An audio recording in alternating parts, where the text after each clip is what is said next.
الحسن يا علي بن الحسين يا زين العابدين يا ابن رسول الله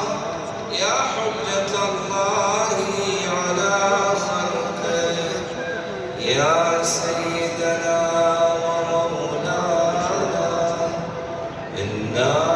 توجهنا واستشفعنا وتوسلنا بك إلى الله